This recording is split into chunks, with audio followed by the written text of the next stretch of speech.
Les éliminatoires du CHAN 2020, Écureuil et Épervier se retrouvent. La Côte d'Ivoire qui accepte d'organiser la CAN 2023 et l'Espagne, fraude fiscale, Ronaldo condamné échappe à une peine de prison ferme. Voilà les trois sujets qu'on évoque avec Hervé Pisa, notre consultant sportif. Bonsoir Hervé Pisa. Bonsoir Samuel. La sélection nationale de football, les écureuils locaux, affrontera son homologue du Togo en aller-retour pour le compte des éliminatoires du championnat d'Afrique des Nations qui aura lieu en Éthiopie. Le vainqueur de cette rencontre va croiser les crampons avec le Nigeria lors de l'ultime phase éliminatoire. Il faut dire que le Togo et le Bénin s'étaient déjà croisés lors des éliminatoires pour la même compétition. Ça veut dire, Hervé Pisa, que c'est une rencontre qui aura le goût d'une revanche pour les écureuils du Bénin, les éperviers du Togo? Vous savez, le goût d'une revanche, je pense que c'est au bout d'un travail bien fait qu'on a les résultats. Donc, quand vous regardez, vous décryptez un peu les deux équipes, c'est-à-dire celle du Bénin et celle du Togo. C'est vrai que le Togo, quand vous regardez un peu sur le plan compétition, le Togo part favori parce que nous sommes en plein championnat, nous n'avons pas stoppé. Donc la fédération toujours dans l'organisation de compétition. Mais comment est-ce qu'elle s'organise? Quand est-ce que nous avons mis en place, on va dire, les responsables de ces différentes organisations, que ce soit les U20, les U21 ou les moins de 15 ans? Aïvi Ekoué, qui est l'entraîneur des U20, je pense que aujourd'hui, nous avons la chance d'avoir quand même des clubs qui ont fait la compétition dans les jambes. Et j'ose croire que les sélections qu'il a eu à faire, il a tenu compte de tous les compartiments de la défense jusqu'à l'attaque. Mais il y a une chose, Samuel, qu'il faut quand même comprendre. Le Bénin est un pays qui est spécialiste. Vous savez que tout récemment, le Bénin a été sanctionné par l'UFOA. Oui. Et avant ceci, le Bénin aussi, par rapport à ses dirigeants, sur la fraude, sur l'âge et tout ça là. Et le Bénin a plusieurs stratégies, parce que le Bénin a du potentiel, c'est-à-dire qu'il a des moyens beaucoup plus que le Togo. Donc, quand vous regardez aujourd'hui l'équipe type du Bénin en matière des moins de 20 ans, vous avez à plus que 50% qui sont des étrangers. Donc, ils ont les moyens, ils vont recruter, ils vont naturaliser les joueurs. Et ma foi, il y a certains joueurs, même togolais, qui sont naturalisés, c'est-à-dire qui ont des compétences à faire valoir, qui sont naturalisés du côté du Bénin. Donc, on ne peut pas dire tout de suite que le Togo part favori parce que nous avons la compétition dans les jambes, ça c'est une réalité. Mais maintenant, les autres étrangers, les autres joueurs étrangers qui ont été recrutés par le Bénin, qui font 50% de cette équipe de moins de 20 ans pour la CHAN, est-ce que dans leur équipe respective, d'où ils viennent, est-ce qu'ils ont la compétition ou pas? Non seulement la compétition, est-ce qu'ils ont l'expérience de ces compétitions? Donc, on ne peut pas dire aujourd'hui que le Togo part favori. Mais pour moi, comme je l'ai dit, il faut toujours se préparer. Et le Togo ne se prépare jamais. C'est lorsqu'on apprend à la veille de ces compétitions-là que nous nommons des entraîneurs ou nous prenons les choses au sérieux. Donc, pour moi, de toutes les façons, si on parle d'avantage, le Togo, parce que le Bénin, c'est avant-hier seulement, ils ont repris leur compétition, vous savez qu'ils ont connu beaucoup de problèmes, alors que nous, au Togo, il y a de cela 2 ans, 3 ans, nous sommes en pleine compétition. Donc, nous partons favoris quand même sur le plan compétition parce qu'on n'a pas relâché et actuellement, nous sommes en phase pratiquement retour. Donc, mais c'est principalement là-bas que ça se joue. Oui, c'est là-bas que ça se joue. Mais je dis, il y a un facteur. Le Togo fait un football amateur, alors que le Bénin fait un football professionnel. Et lorsqu'il va recruter des professionnels de l'autre côté de ses frontières, est-ce que cette compétence réunie par rapport au Togo qui fait le football amateur, est-ce que nous prenons le dessus ou pas? Bon, c'est des éliminatoires et il va falloir, comme vous l'avez dit, il faut faire beaucoup attention. Et bon, le Bénin qui, de par son président, je le dis, qui a des objectifs, ce monsieur, il a des moyens. Il faut le dire. Ce qu'il faut comprendre que le football, ce n'est pas politique. C'est-à-dire que le football est réservé à ceux-là qui ont les moyens. Quand on n'a pas les moyens, on se tait. Et le président du Bénin et de la Fédération béninoise de football, il a les moyens. Il l'a démontré. Et c'est un monsieur que je connais. Donc, je ne vais pas dire qu'au Togo, on n'a pas les moyens. Sauf qu'on a les moyens, mais on ne sait pas comment il faut les capitaliser, comment est-ce qu'il faut les canaliser pour avoir du bon produit. Bon, pour le Togo, quand même, il y a déjà eu, je l'ai rappelé, une défaite quand les deux pays se sont affrontés pour les éliminatoires du CHAN 2018. C'est un élément qui peut galvaniser les Togolais sur le terrain. Oui, c'est un élément qui peut gagner. Est-ce que c'est les mêmes éléments? Ceux de 2018 et ceux qui sont là pour 2019. Vous êtes sans savoir que lorsque vous jouez dans des catégories de moins de 15 ans, aujourd'hui vous avez 15 ans, une année après vous avez 16 ans, oui. Et vous n'avez pas les mêmes réflexes. C'est là où le bas blesse. C'est-à-dire que nous, je l'ai dit plus haut, parce que vous savez, dans les analyses, certains pensent que lorsque vous êtes au studio, il faut qualifier, même si ce n'est pas ça, il faut dire ce que... Non, moi je suis cartésien, je suis scientifique, je dis les choses telles quelles. Oui. Parce que nous n'allons pas, si nous voulons aider nos dirigeants à nous aider à ce que nous puissions vraiment avoir une fondation, une base du football, il faut qu'on dise la vérité. Les maux dont souffre le football togolais, il faut que les uns et les autres arrivent à le dire afin qu'on puisse nous aider. Si les gens sont à la tête des fédérations ou bien veulent aller à la fédération, c'est parce que par rapport aux intérêts, c'est pas... comment l'appelle-t-on, un dynamisme ou une vision qui les anime, je pense qu'on fait déjà fausse route. Donc, les éléments que nous avons, que tu cites en 2018, je ne suis pas sûr que c'est les mêmes éléments qu'on a. C'est pourquoi je vous dis, certes, le Bénin n'est pas dans la même compétition. Nous, on fait une compétition, nous avons de l'avantage, mais aujourd'hui, ils ont les moyens. Ils vont recruter. Si 50% de ceux-là qu'on a recrutés, s'ils ont la compétition dans les jambes et ils font un football professionnel par rapport à un football amateur, est-ce que nous partons favoris? C'est là où enfin, la question reste posée. Mais maintenant, pour le temps, c'est vrai qu'on ne connaît pas vraiment la date de cette rencontre, mais pour ce temps-là, est-ce qu'on peut miser sur l'entraînement, le travail et espérer quand même aller vraiment favori à tous les niveaux?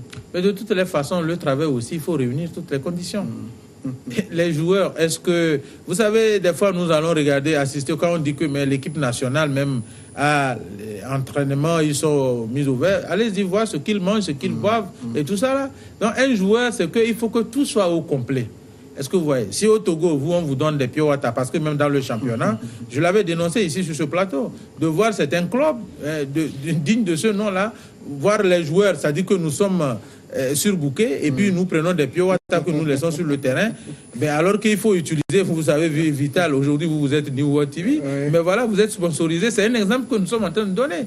Mais il y a des clubs qui continuent par prendre des sachets de piouata, ce qui n'est pas normal. Donc les conditions ne sont pas réunies. Le salaire et tout ce qui entoure cette organisation. Est-ce que les joueurs, c'est-à-dire qu'avant que tu t'engages, est-ce que vraiment toutes les conditions sont réunies?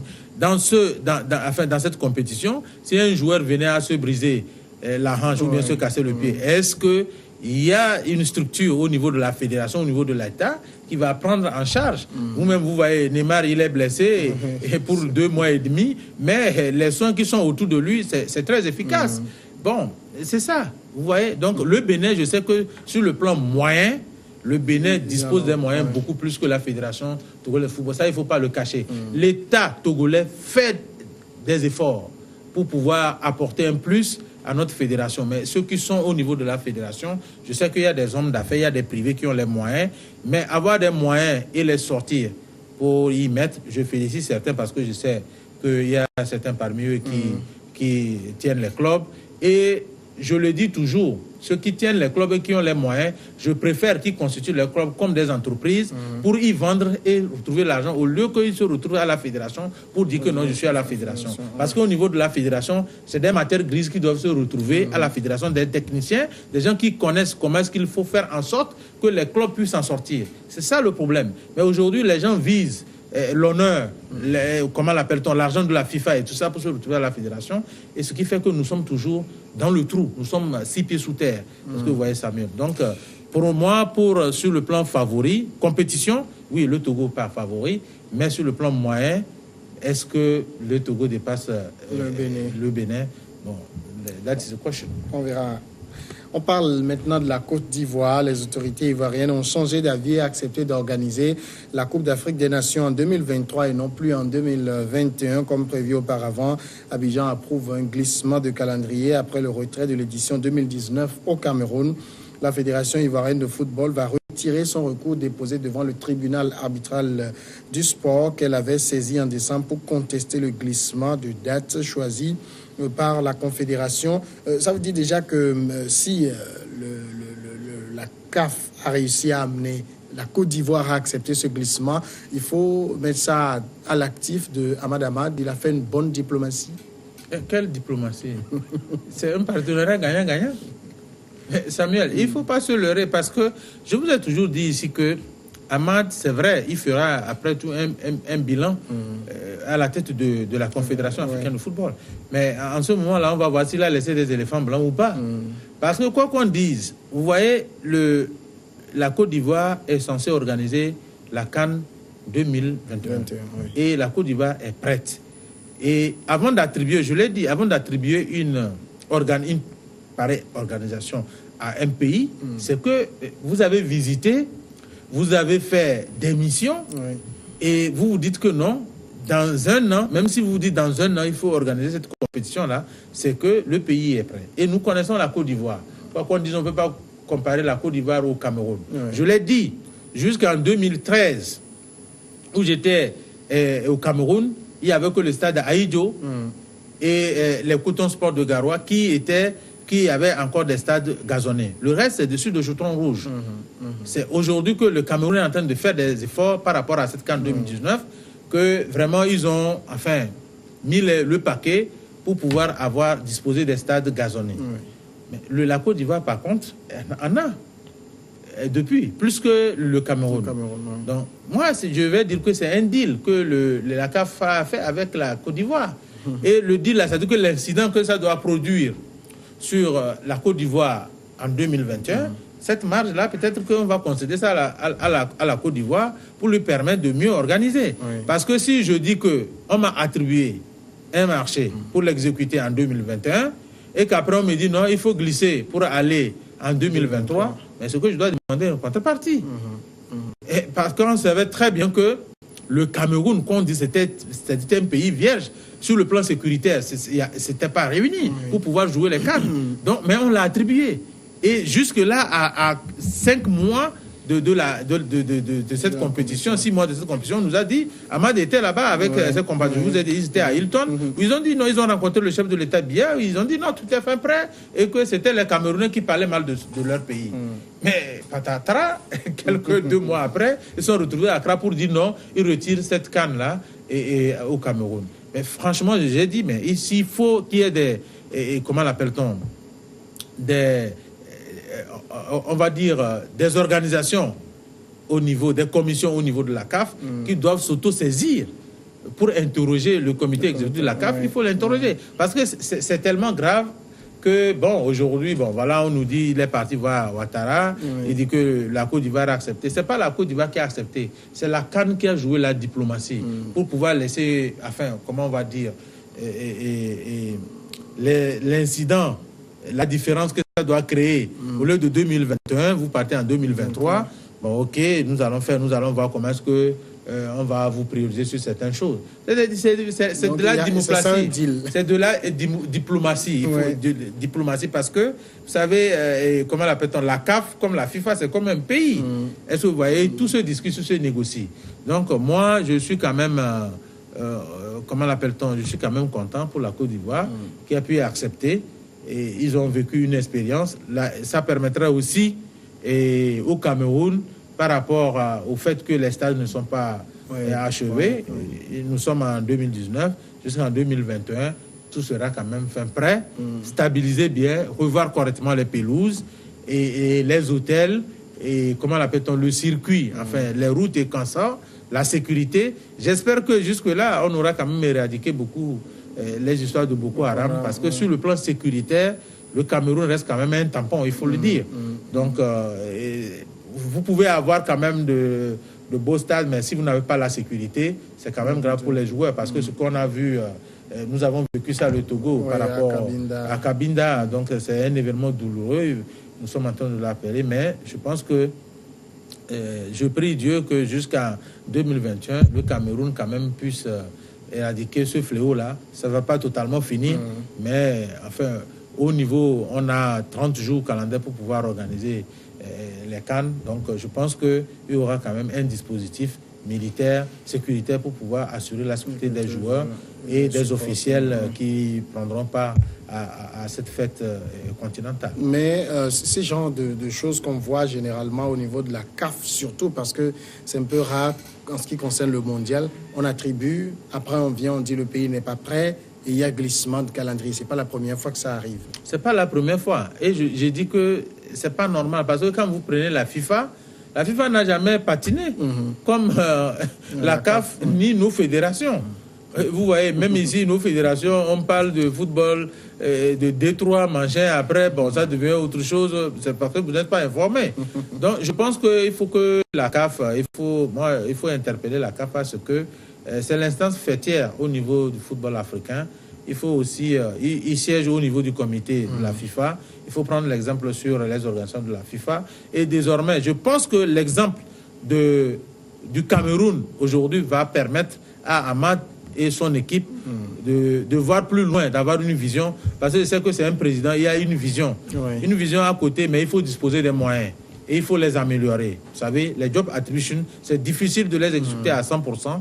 Mais nous voulons voir l'Afrique aussi démarrer et être aussi vraiment responsable comme la FIFA et l'UEFA ou l'UEFA et les autres aussi compétitions.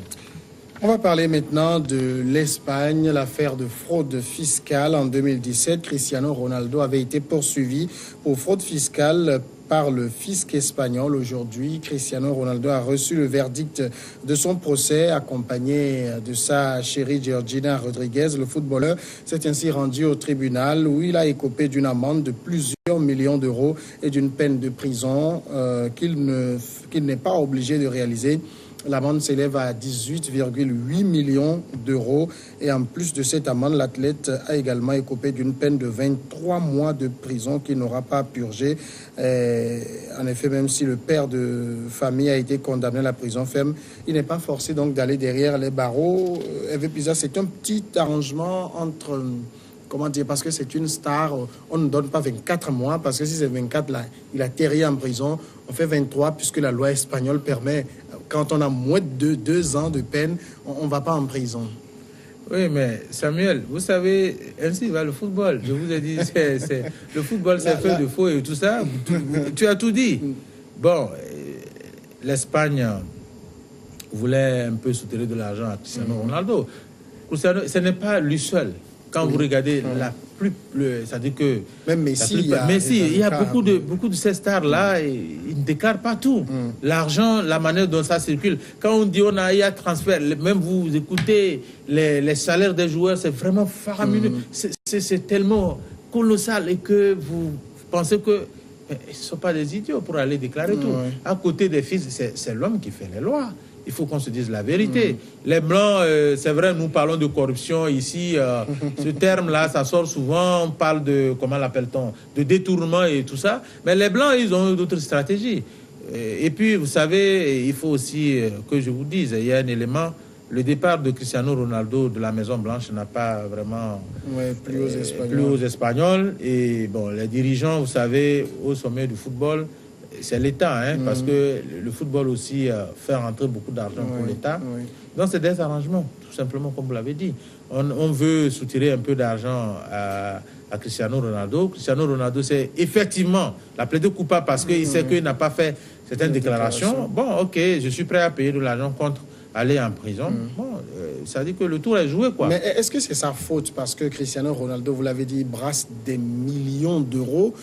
Il ne peut pas gérer ça lui-même. Il y a une équipe autour de lui. Est-ce que c'est lui qui est fautif dans l'affaire ou c'est son équipe qui a manqué les obligations fiscales? Ce n'est pas son équipe. Comme vous l'avez dit, Cristiano Ronaldo doit avoir un avocat, il doit avoir un gestionnaire, c'est-à-dire qui est chargé des fiscs, qui doit savoir que, bon, à tel mois, à telle période, tu dois déclarer tant. Et ces conseillers-là, souvent, c'est eux qui disent, bon, on peut contourner le fisc, on peut faire comme ça, on peut faire comme ça, on va les avocats, puisque c'est les avocats qui défendent. À telle période, même si on t'interpelle, on aura payé telle somme, le reste, bon, tu n'es pas perdant. Mais s'il faut même, si c'est 20% de ce que tu les dois, tu les donnes et puis le reste te revient. Donc, tout est sur calcul. Est-ce que vous voyez? Et ces gens-là, ces conseillers-là aussi, c'est qu'ils se font de l'argent. Oui. Est-ce que vous voyez? Mais c'est de la même manière. Donc, Cristiano Ronaldo, il le sait. Bon, enfin, il faut expliquer à quelqu'un qui ne comprend pas la chose pour qu'il puisse prendre les choses au sérieux. Mais moi, Hervé Pizza, ici, si j'ai un avocat qui me dit, ben, écoute, ta maison, là, elle fait tel montant, mais si on peut contourner pour aller ici, même si, bon, c'est 10 millions que tu venais à payer, bon, on va faire tout pour que tu puisses payer 3 millions ou 4 millions. Bon, tu gagnes 6 millions. Bon, logiquement, l'on veut que des avantages. Donc, je pense que c'est un deal, c'est un arrangement pour que le joueur ne puisse pas tomber sous le coup de ces 24 mois pour entrer en prison. Le droit est fait pour ça. Mais là, c'est un déplacement tout simplement. Il paie quand même 18,8 millions d'euros. Si je donnais l'équivalent en CFA, les gens auront le vertige. C'est une goutte d'eau dans la mer pour lui. Écoutez, mais peut-être que si vous prenez uniquement que les chaussures ou une collection de voitures de Cristiano Ronaldo, ben, il dira, écoutez, lui-même, il va dire, mais écoutez, qu'est-ce que c'est que ça? Parce que durant toute sa carrière, c'est son transfert, son salaire et tout aujourd'hui, vous avez vu combien il a coûté pour aller à Juventus. C'est de l'argent. Et toute sa vie, comment l'appelle-t-on, les publicités, consoles et tout, tout est organisé, c'est de l'argent. Hervé Pizza, merci d'être passé répondre à nos questions. C'est moi qui vous remercie. On marque la pause. Après le journal, on retrouve les confrères pour Regard Croisé.